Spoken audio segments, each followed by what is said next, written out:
একদম সারাদিন আমি এই পেজটা নিয়ে আমি যন্ত্রণা ভোগ করছি। আমার ভালো লাগছে না। এইসব করলে আমি বেঁচে থাকবো না, সোজা কথা। আপনাদের আমি সরাসরি বলে দিচ্ছি। কি ফটো এরম করি ওইরম করি, সেই সকাল থেকে এইভাবে অধৈর্য করি। আমার ঝামেলা করলে তো হবে না। 1 ঘন্টার মধ্যে মানুষের ফটো নেওয়া যায় না। আর সেই সকাল থেকে আমি দিয়ে যাচ্ছি না পারি, আমি রেখে দিচ্ছি কেন?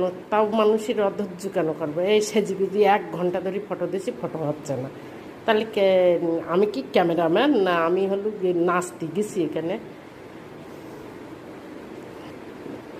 আপনারা যা মনে করেন করেন গে, আমার তাতে কোনো যায় আসে না।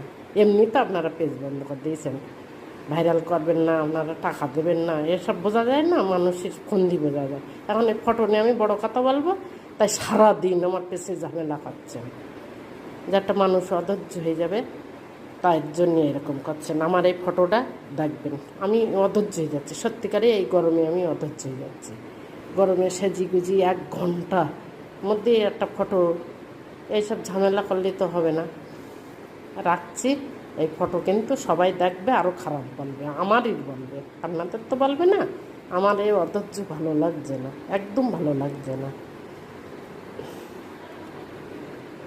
আপনারা এত অধৈর্য করবেন কেন? একটা মানুষের যন্ত্রণা দিলে তো হবে না। সংসার আছে, ঘর সংসার আছে, আমি সন্ধিটা দিতে পারলাম না, 1 ঘন্টা ধরে ফটো দিচ্ছে কেন? তাও নিয়ে হয়নি। পাশার মারতি পাশা, ওসব পাশা টাশা আমি দেখিনি।